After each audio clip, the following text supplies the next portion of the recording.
What's up, guys? I got this SIG P322. Picked this up probably about a month ago now, and I've added a light to it and everything else is pretty much stock. I've been needing a 22 pistol for a while now.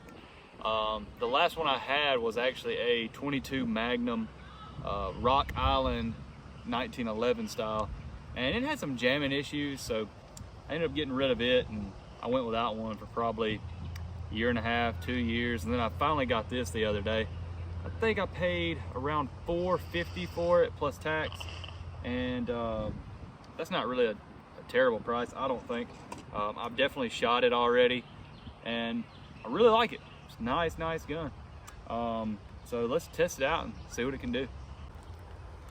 So surprisingly, to be a 22 long rifle, this pistol's still pretty dang loud, so definitely gonna wear these earmuffs for this.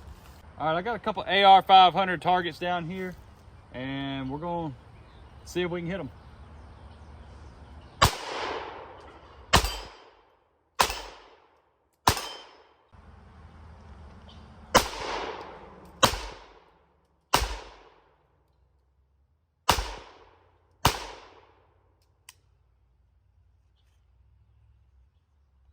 First jam, or well, the second jam of all time.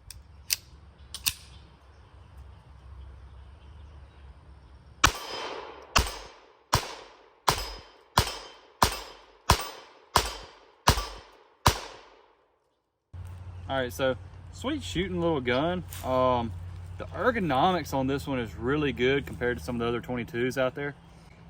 It's definitely a more cheap feeling SIG when compared to some of the other SIGs on the market.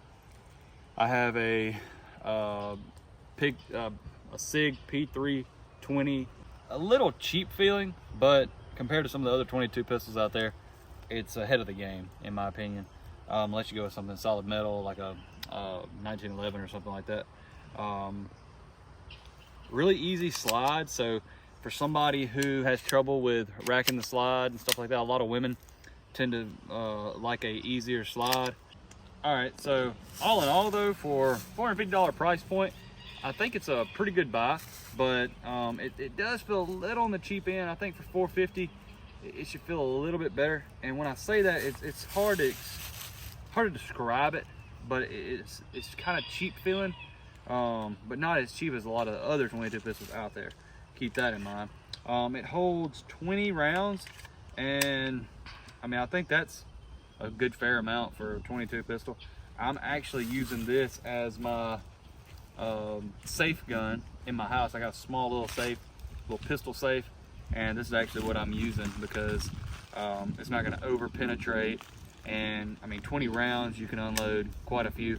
Definitely need to break it in a little bit because it did jam up, and I think that's like the second time. So hopefully that goes away after, you know, a good break-in period. But all in all, I mean, I think I'd recommend it to anyone. All right, so if I had one complaint on this gun, it'd probably be the trigger. It just doesn't feel that good. It's not that it feels terrible or anything, just it doesn't feel that great. And for the price point of it, I don't feel like it feels like a $500 gun. So, but at the same time, I would still recommend it as a 22 pistol because of some of the other features of it, like the really easy slide and the rail on it and the good sights. Really like the sights on it.